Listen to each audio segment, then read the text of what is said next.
Chancellor Inho Ryu walked into the Galactic Council chambers for the first time as an equal member, rather than an observer.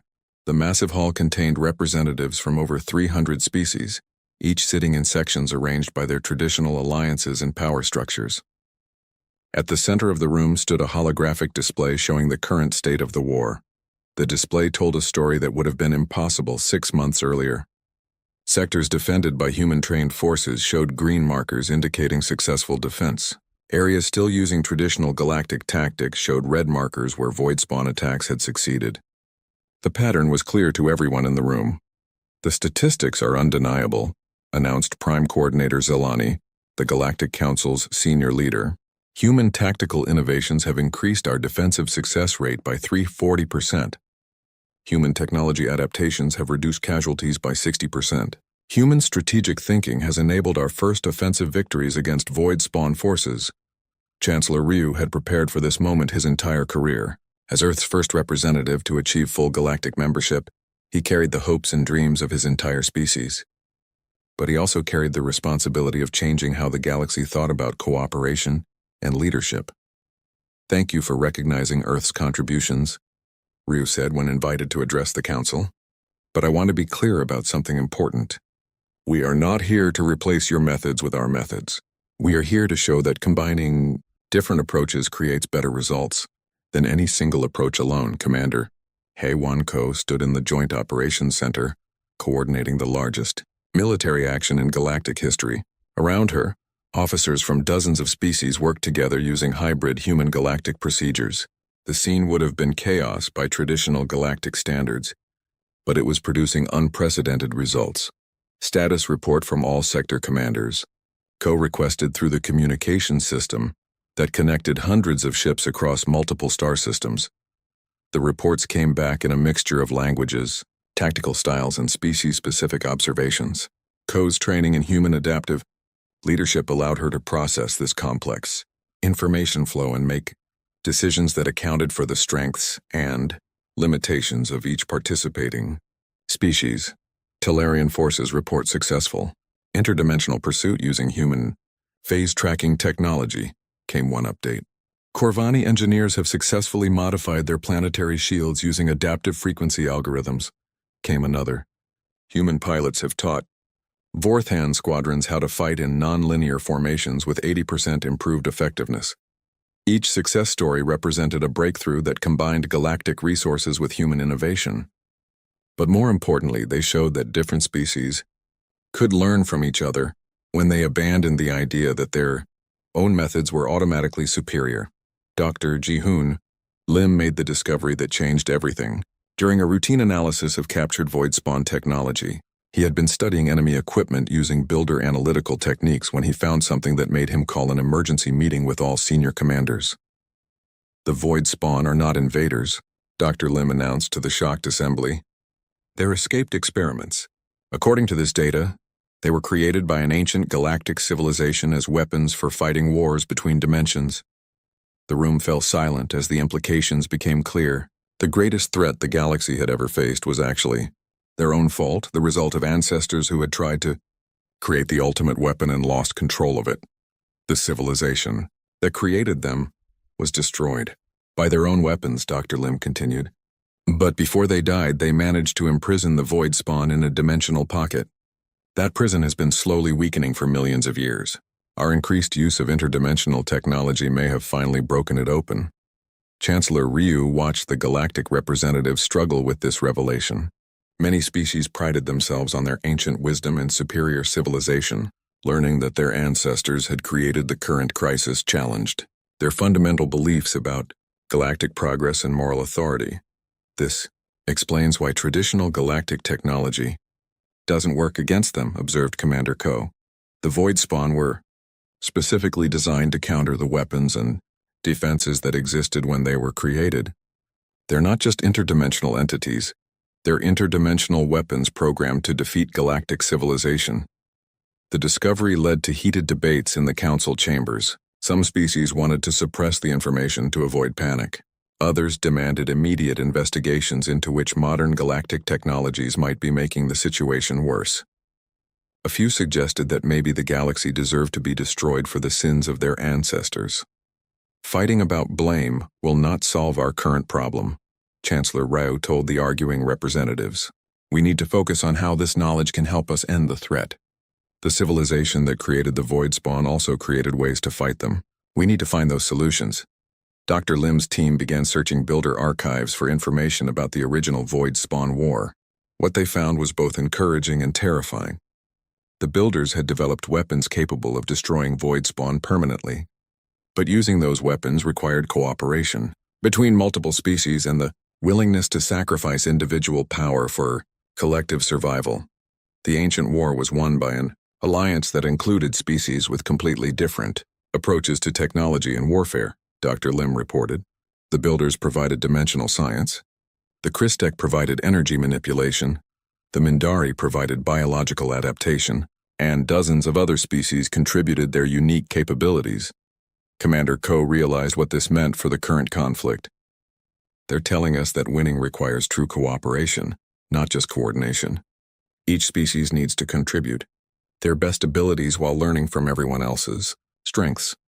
The galaxy had spent thousands of years organizing itself into hierarchical power structures where the most advanced civilizations made decisions for everyone else.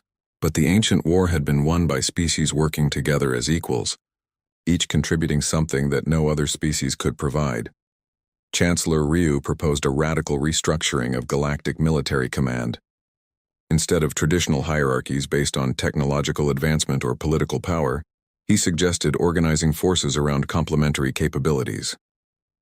Human adaptability would coordinate with Talarian precision, Corvani strength would support Vorthan speed, and every species would contribute according to their unique abilities. This is not how galactic society has ever operated, protested several council members. How can we trust species to work together without proper authority structures? The same way humans learn to trust you, Ryu replied, by recognizing that survival depends on cooperation, not control. The Void Spawn were created by a civilization that believed they were superior to everyone else. If we want to avoid their fate, we need to choose a different path. The vote to implement Ryu's proposal passed by the narrowest margin in council history. Many species remained skeptical about abandoning traditional command structures. But the evidence was clear. Human-style cooperative tactics were the only thing that had consistently worked against Void Spawn forces as preparations began for the largest coordinated action in galactic history. Chancellor Ryu reflected on how much had changed since the day Earth was first contacted by the galaxy. Humans had gone from being dismissed as primitive savages to becoming essential partners in galactic survival. But the real victory was not just Earth's recognition as an equal member of galactic society. The real victory was that the entire galaxy was learning to think differently about cooperation, adaptation, and the value of diverse perspectives. The final battle against the Void Spawn would test whether these lessons had been learned well enough to save everyone. Dr. Yan Wu Song had always been fascinated by the impossible. While other scientists worked on practical problems, she spent her time thinking about parallel dimensions in the spaces between realities. Most of her colleagues thought her research was interesting but useless. That changed the day the galaxy's emergency broadcasts began. The messages came through every communication channel at once. The Galactic Council was requesting immediate assistance from all member species. Something was attacking their worlds and their technology could not stop it. The attackers appeared from nowhere, struck without warning, and disappeared before anyone could fight back. They're calling them Void Spawn, reported researcher Mi Young Jiang, who had been monitoring galactic communications, ships and creatures that seemed to exist partially outside normal space. Galactic weapons pass right through them and their shields offer no protection. Dr. Song studied the attack reports with growing excitement. Everything the galaxy described matched her theoretical work on interdimensional physics. They're not from another planet, she told Admiral Nam during an emergency meeting. They're from another dimension entirely. That's why normal technology doesn't work against them. Lieutenant Boram Shin had been testing Dr. Song's experimental faster-than-light drive when the attacks began. Unlike galactic hyperdrive systems that move through normal space very quickly, Dr. Song's drive actually shifted ships briefly into parallel dimensions where the laws of physics work differently. If these Void Spawn can move between dimensions, Lieutenant Shin said. Maybe we can too. Instead of running away from them, we could chase them back to wherever they come from. The galaxy's response to the crisis was exactly what humans had come to expect. The Galactic Council formed committees to study the problem. They organized meetings to discuss possible solutions. They created research groups to examine the attacks, but they did not actually try anything new or different. They're approaching this like every other problem they've faced, observed Ambassador Lee.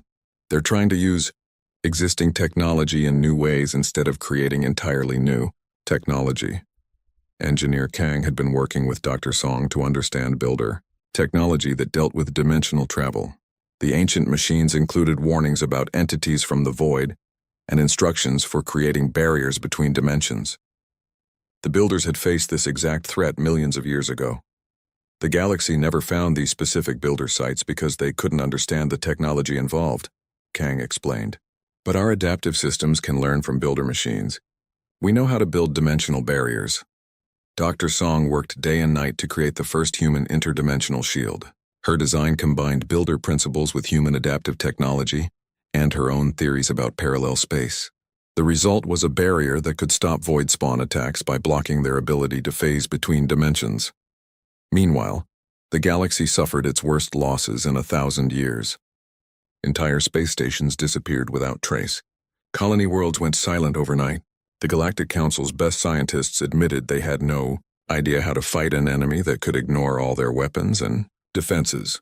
That's when researcher Zhang made contact with a desperate galactic commander whose fleet was under attack. "We have a possible solution to the void spawn problem," she transmitted. "Earth has developed technology that might be able to help." The alien commander's response was exactly what they expected. "Earth, the primitive world in Sector 7G, how could your species possibly understand threats that our greatest minds cannot solve?" "Because we think differently than you do," Zhang replied calmly. "Will you let us try to save your ships, or would you prefer to be destroyed by your own pride?" Faced with certain death, the alien commander agreed to test human technology. Dr. Song transmitted the shield specifications, and Lieutenant Shin flew her experimental ship to the battle zone. When the next wave of void spawn attacked, the human shields held perfectly while galactic defenses failed completely. The surviving alien ships could not believe what they had witnessed. For the first time in weeks, someone had successfully stopped a void spawn assault. The primitive humans had solved a problem that the galaxy's most advanced civilizations could not even understand. Word spread quickly through galactic communication networks. The species that everyone had dismissed as too chaotic and violent had created technology that worked against an interdimensional threat. Emergency requests for help began arriving from every corner of the galaxy. Dr. Song found herself giving lectures to alien scientists who had previously considered humans barely intelligent. "The key is not to fight the void spawn in normal space," she explained. "You have to understand that they exist in multiple dimensions at once. You need technology that can work across dimensional boundaries." Lieutenant Shin became the galaxy's first interdimensional pilot, teaching alien crews how to use human faster-than-light technology to chase void spawn back to their home dimension. Her techniques required improvisation and creative thinking that most galactic pilots had never learned. "Your technology is more flexible than ours," admitted one alien engineer after watching Shin's ship adapt its shields during combat. "Our systems do exactly what we program them to do. Yours seem to learn and change based on what they encounter." Engineer Kang began sharing builder technology discoveries with galactic scientists, but only after they acknowledged that human adaptive thinking had been necessary to unlock the ancient secrets. "The builders faced this same threat," he explained. "They left tools behind, but you needed a different perspective to understand how to use them." The Galactic Council found itself in an uncomfortable position. Their entire authority was based on their superior technology and ancient wisdom. But the newest and most primitive species in the galaxy had just saved them from their greatest crisis in millennia. "Ambassador." Lee received an official message requesting Earth's immediate assistance in coordinating galactic defense efforts. The same council that had placed humans in probationary observer status was now asking for their help as equals.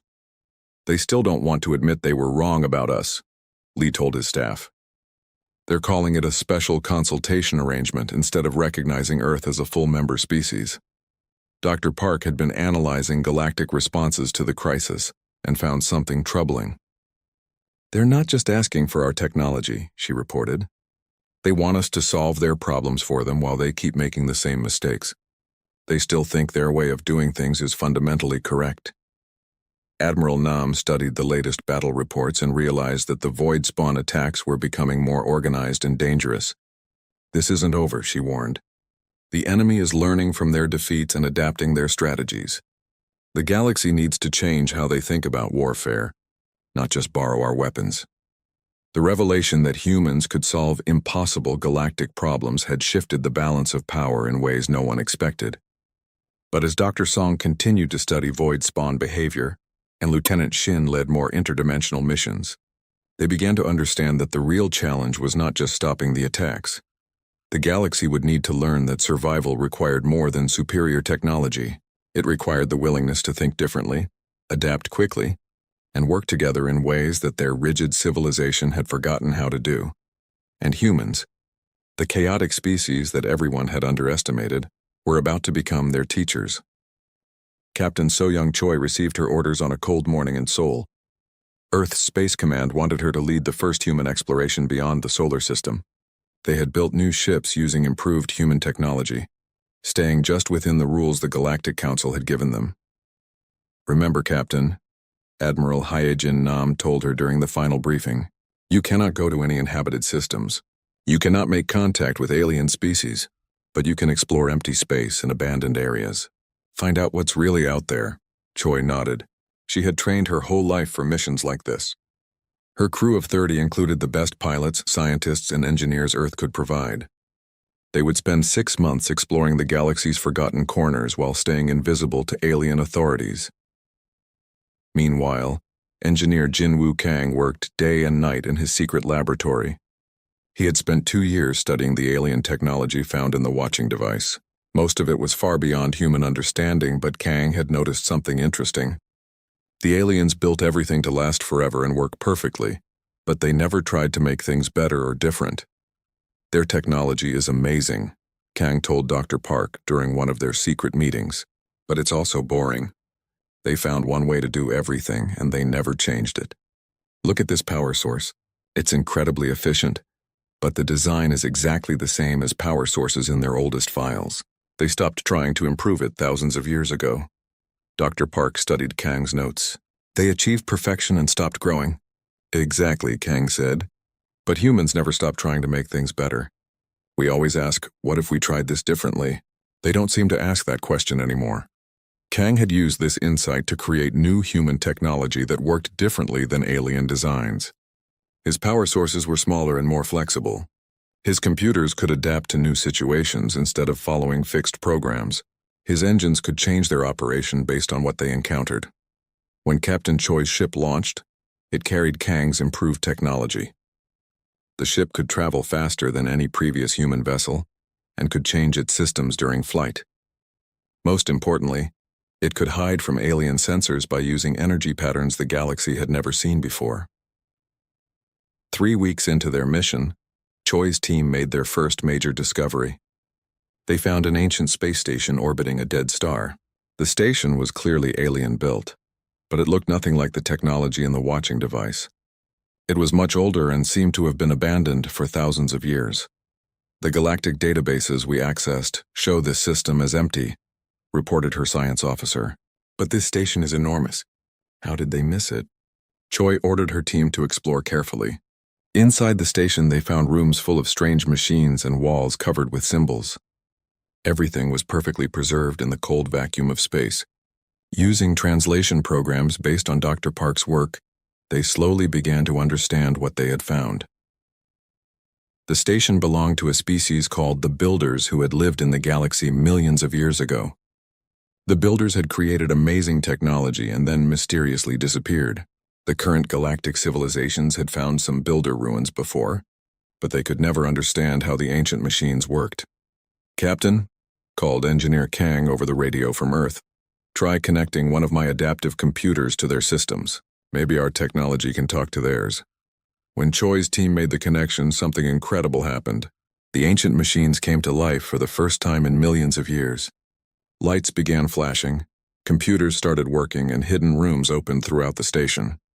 The human adaptive technology could interface with builder systems because it was flexible enough to learn their language. The galactic species couldn't do this because their technology is too rigid, Kang explained to Admiral Nam. They tried to force builder technology to work like their own. We let it teach us how it wants to work instead. Over the next several months, Captain Choi's team discovered 3 more builder sites. Each one revealed new secrets about the ancient civilization and their advanced technology. The builders had created machines that could think and adapt, sources of unlimited clean energy, and transportation systems that moved faster than anything the current galaxy possessed. Meanwhile, Ambassador Lee continued his diplomatic work with the Galactic Council. Every month he sent reports about Earth's peaceful activities and requested permission to share human scientific discoveries. Every month the Council replied with the same message: humans were still too primitive and would remain under observation. They won't even read our reports carefully, Lee told his staff. They've decided what we are, and nothing we say will change their minds.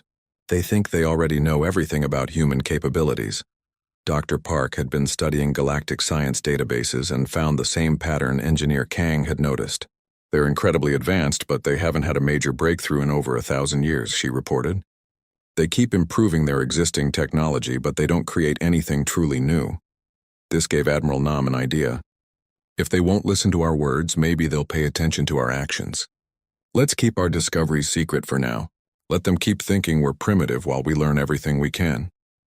Earth scientists began working together in ways the galaxy had never seen. Instead of competing with each other, they shared all their discoveries freely. Engineers from different countries worked on the same projects. Scientists who spoke different languages collaborated through translation programs. The whole planet became one giant research team. The Galactic Council watched Earth through their monitoring systems and saw exactly what they expected to see. Humans were still fighting small conflicts, still struggling with poverty and disease, still seeming chaotic and disorganized. The aliens did not notice the quiet revolution happening in human science and technology. They did not see the breakthrough discoveries in builder technology. They did not notice the new human ships exploring ancient ruins. They did not realize that human adaptive thinking was solving puzzles that had confused galactic scientists for millennia. Captain Choi returned from her 4th mission with news that changed everything. Her team had found a builder facility that was still partially active. The ancient machines had shared a warning message about something they called the darkness, between spaces that would someday threaten all life in the galaxy. The builders built their technology to fight something terrible, Choi reported, something that exists outside normal space and time. They disappeared while trying to stop it, but they left tools behind for whoever came after them. Engineer Kang studied the builder warning systems. According to this, the threat is still out there. The builders thought it would return someday when the galaxy was least prepared for it. Admiral Nam looked at the evidence and made a decision that would change human history. Keep studying everything we can. If this threat is real, the galaxy will need every advantage they can get. And when that day comes, they'll discover that the primitive humans they dismissed might be their best hope for survival. The aliens continued to underestimate Earth, never imagining that the species they considered too chaotic and violent was quietly becoming the galaxy's hidden experts on its greatest ancient mystery. Commander Dae-ho Kim stared at the strange metal object floating in space. His ship had been on a routine mission to check the outer edges of the solar system when they found it. The object was perfectly smooth and shaped like a crystal. It did not match any human technology. "Sir, we're picking up energy readings from inside," said his communications officer. "It's been watching us." Dae-ho felt his stomach drop. Something had been watching Earth and they never knew about it. He ordered his team to carefully bring the object aboard their ship. When they opened it, they found computers and cameras that had been recording everything about Earth for hundreds of years. Back on Earth, Dr. Yunbi Park studied the alien technology day and night. She was one of the world's best scientists who studied life from other planets. The computers contained files about Earth written in strange symbols. When she finally broke the code, she could not believe what she read. The files called Earth Sector 7G and described humans as too violent and chaotic for galactic society. The writers talked about humans like they were dangerous animals that needed to be kept away from. civilized worlds. They had been watching Earth for 300 years, waiting to see if humans would become peaceful enough to join the galaxy. They think we're savages, Dr. Park told the World Council during an emergency meeting. According to these files, there's a whole galaxy full of different alien species working together. They have faster-than-light travel, unlimited energy, and technology we can barely imagine. But they won't talk to us because they think we're too primitive and violent. The World Council decided to try making contact anyway. They chose Ambassador Taemin Lee, Earth's most skilled diplomat, to represent humanity. Lee had spent his career bringing enemies together and solving conflicts that seemed impossible. If anyone could convince the aliens that humans deserved respect, it was him. Lee used the alien communication technology found in the watching device to send a message to something called the Galactic Council. His message was simple and honest. He explained that humans had learned about the galaxy and wanted to join as peaceful members. He promised that Earth would follow galactic laws and work together with other species. The reply came 3 days later. It was not what anyone expected. "Greetings, inhabitants of Sector 7G," the message began. "We acknowledge your attempt at communication. After careful consideration of your species development, we offer you probationary observer status within the Galactic Federation. You may observe our public communications and learn about galactic society, but you will not be permitted to participate in any decisions or visit other worlds. This status will be reviewed in 50 Earth years." The message continued with a long list of rules. Humans could not travel beyond their solar system. They could not share galactic technology with anyone. They could not try to contact other member species directly. Breaking any of these rules would result in immediate isolation from the galaxy forever. Ambassador Lee read the message again and again, feeling angry and insulted. The aliens were treating humans like children who needed to be punished. 50 years was almost a whole human lifetime. By the time the Galactic Council reviewed Earth's status, Lee would probably be dead. "They're putting us in a corner like bad students," Lee told Commander Kim and Dr. Park during their private meeting. "They want us to sit quietly and watch while they decide if we're good enough for them." Dr. Park looked at the alien technology she had been studying. "There's something strange about their attitude," she said. "Their files show they've been watching us for 300 years, but they only focus on our wars and conflicts. They ignore everything else we've accomplished. They don't mention our art, our science, or how we take care of each other." Commander Kim nodded. "They see what they want to see. They've already decided we're violent, so that's all they look for. They probably think their way of doing things is the only right way." The three of them realized that the galaxy had made up its mind about humans without really understanding them. The aliens looked at Earth's history of wars and decided that humans were too dangerous. They did not see that humans also created beautiful music, helped strangers in need, and worked together to solve problems. They did not understand that human strength came from facing challenges, not avoiding them. "What do we do now?" asked Dr. Park. Ambassador Lee stood up and walked to the window. He could see the stars that he now knew were full of life and civilization. "We prove them wrong," he said. "But we do it quietly. If they want to underestimate us, let them. We'll show them what humans are really capable of." Commander Kim smiled. "You want us to exceed their expectations?" "Exactly," Lee replied. "They think we're too primitive to understand their technology. They think we're too violent to be trusted with advanced knowledge. They think we're too chaotic to contribute anything useful to galactic society. Let's see how right they are." Dr. Park began making plans to secretly study every piece of alien technology they could find. Commander Kim organized teams to explore space beyond Earth using human technology, staying just within the rules the aliens had given them. Ambassador Lee started learning everything he could about galactic law and politics, looking for ways to change Earth's status without breaking the aliens' rules. The three of them knew that proving Earth's worth would take time and careful planning. The galaxy had spent 300 years watching humans and deciding they were not good enough. It would take something extraordinary to change their minds. But humans had always been good at doing extraordinary things when others said it was impossible. They had climbed the highest mountains, crossed the deepest oceans, and reached for the stars when everyone said they would fail. Now they faced their biggest challenge yet, earning respect from a galaxy that had already decided they did not deserve it.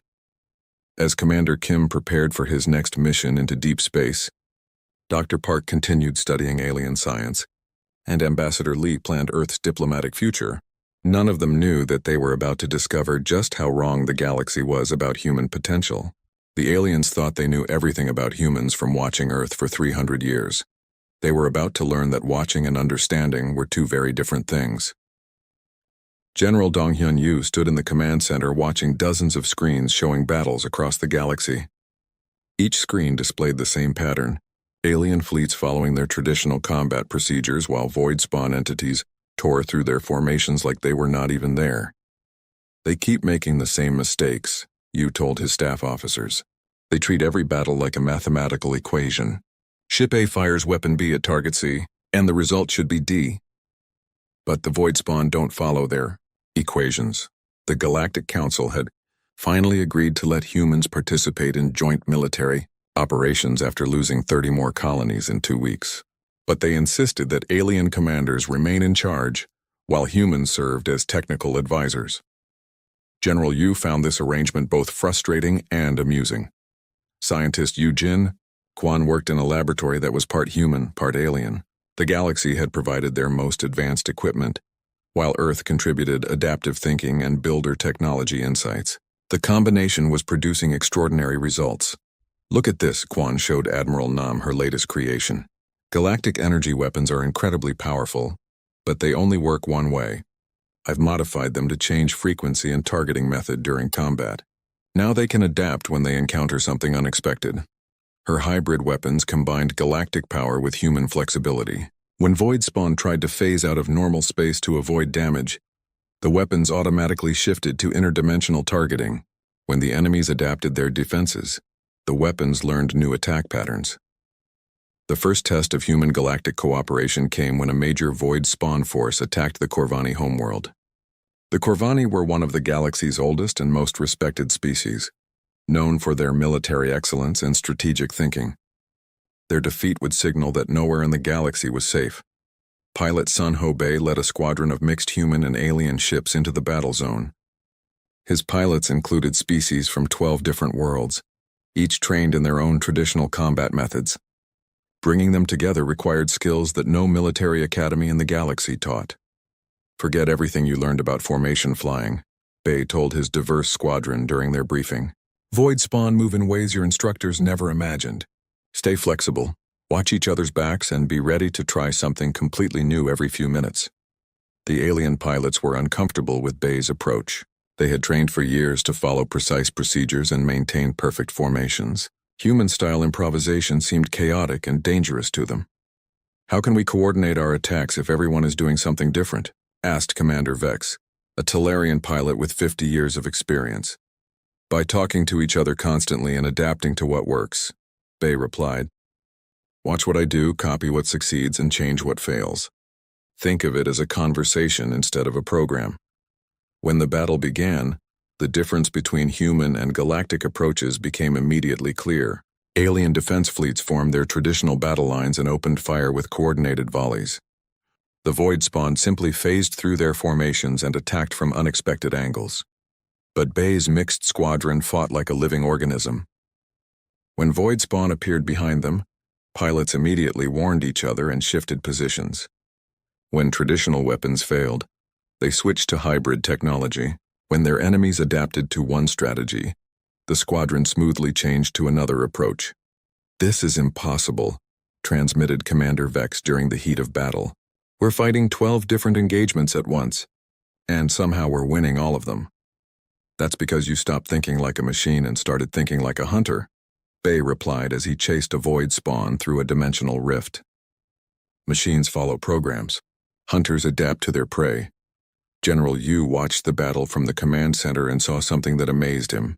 For the first time since the Void Spawn attacks began, galactic forces were not just holding their ground, they were pushing the enemy back. The hybrid human-alien tactics were actually working. Scientist Quan's adaptive weapons proved crucial during the climax of the battle. When the largest Void Spawn entity began draining energy from Corvani defense platforms, her hybrid systems automatically reconfigured themselves to reverse the energy flow. Instead of being weakened by the attack, the platforms became stronger. How did you know that would work? Asked a Corvani engineer after the battle ended in victory. I didn't, Quan admitted. But I designed the systems to learn from whatever they encountered. They figured out the solution themselves while fighting. The victory at Corvani sent shockwaves through galactic society. For the first time in 1,000 years, a major battle had been won through innovation, instead of superior numbers or firepower. The primitive humans had not just provided better technology, they had taught the galaxy a completely new way to fight. Ambassador. Lee found himself suddenly popular among galactic diplomats who had previously ignored his communications. Requests for meetings came from species that had never bothered to learn Earth's location. Everyone wanted to understand how humans thought about problems differently. They're finally realizing that there might be value in different perspectives, Lee told Admiral Nam during their weekly strategy meeting. But they still want us to solve their problems without changing how they approach things themselves. The real test came when General Yu was invited to address the Galactic Military Council. For 3,000 years, this group had made decisions about galactic defense using the same traditional methods. They were about to hear suggestions that challenged everything they believed about warfare. Your current strategy treats war like engineering, Yu told the assembled alien generals. You design a solution, implement it perfectly, and expect predictable results. But war is not engineering. It's a conversation between opponents who are both trying to outsmart each other. The alien commanders struggled to understand his point. They had built their entire military philosophy around the idea that superior technology and perfect execution would always defeat inferior opponents. The Void Spawn are not inferior opponents, Yu continued. They're different opponents. They don't follow your rules because they don't come from your reality. Fighting them requires constant adaptation, creative thinking, and the willingness to try things that have never been done before.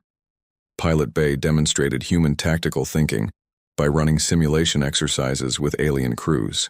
Within hours, pilots who had spent decades following rigid procedures were improvising solutions to problems they had never encountered before. It's like learning a new language, explained Commander Vex after successfully completing his first adaptive combat simulation.